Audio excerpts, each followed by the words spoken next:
Nang Mu, a Pa-O girl, her mother, and the footsteps of tradition. The little Pa-Bo princess. High among the green mountains, where the morning mist floated gently between the trees, there was a small Pa-O village. In that village lived a little girl named Nang Mu. Nang Mu was a cheerful little girl. She loved to follow her mother around the house, watching everything she did. She liked to help too. When her mother carried a basket, Nang Mu carried a little one. When her mother prepared food, Nang Mu sat nearby and helped with the small things she could do. And whenever she saw her neighbors working together, she wanted to join them. Her mother often smiled and said, "Wherever you look at my daughter, she is neat and lovely." But Nang Mu's mother knew that her daughter's beauty was not only in the way she looked, it was also in the way she treated people. One morning, Nang Mu woke up to the sound of many footsteps outside. People were walking along the village path. Some carried baskets, some carried pots and plates, some carried water, others were preparing food. Nang Mu looked through the window. "Mother, what is happening?" "There is a special gathering in the village today," her mother answered. Nang Mu watched as people from different houses came together. One family brought food, another helped prepare the tables. Some washed the dishes, some welcomed the older guests.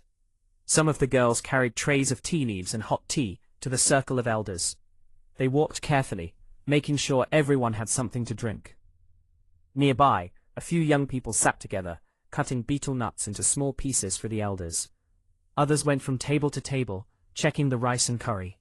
They asked, gently filling the elders' plates whenever they were nearly empty. Everyone seemed to have something to do. Nang Mu looked puzzled and watched them carefully. There was no one standing in one place doing everything. Everyone had a small job. One carried, one prepared, one served, and one looked after the guests. Nang Mu asked her mother, "Mother, why are so many people helping?" Her mother smiled. "Because this is how we do things." "But why?" Her mother sat beside her. "Because when something important happens, we do not think only about ourselves. We think about all of us."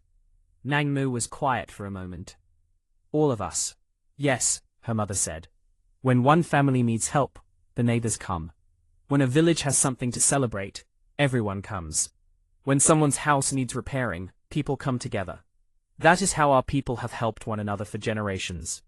Nang Mu looked outside again. She saw an old woman carrying a bowl, a young man carrying water, a group of girls preparing food together, and children running happily between the adults.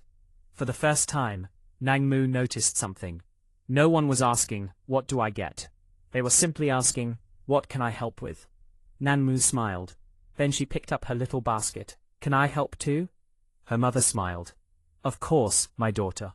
As the day went on, the village became brighter and busier. People laughed. Children played.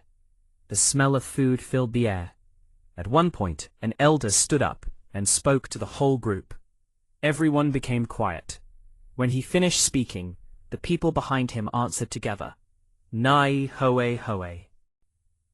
Hoe Nang Mu looked around in surprise. She had heard those words many times before, but that day she listened differently. She heard many voices becoming one. She whispered to her mother, "Why do they all answer together?" Her mother looked at the people around them. "Because some words are not meant to belong to only one person. They belong to everyone." Nang Mu looked at the people again. She understood a little more. The village was not simply a group of houses. It was a group of people who remembered one another. People who helped one another. People who celebrated together. People who stood beside one another when someone needed help. And somewhere deep inside Nang Mu's little heart, a new thought began to grow. Maybe being part of a family meant more than living in the same house. Maybe being part of a village meant more than living in the same place. Maybe being part of a people meant carrying something together. That evening, the sun slowly disappeared behind the mountains. Nang Mu walked home beside her mother. She was tired. Her little hands were dusty. Her clothes were no longer perfectly neat. But she was smiling. Her mother looked at her and laughed softly. "What happened to my beautiful little girl?" Nang Mu looked down at herself. Then she laughed too. I helped everyone today. Her mother gently touched her head. Yes, you did. They walked on beneath the evening sky. Nang Mu did not know yet that the little things she had done that day were part of something much older than herself. She did not know that the stories of the women who came before her were still quietly walking beside her. She did not know about the generous princess from long ago. She did not know about Week Thar-Kar. Not yet. But one day, she would hear her story.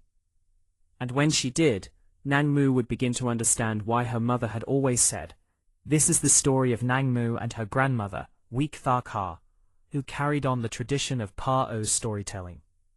Our message is to the Pa-O generation, from Nang Mu. What we receive from those before us is not only something to keep. It is something to understand, to care for. And, together, all those little hands made the gathering feel warm and welcoming. And this is the Pa-O ritual culture, doing things in each of their villages. The Pa-O, they never forget to carry their culture.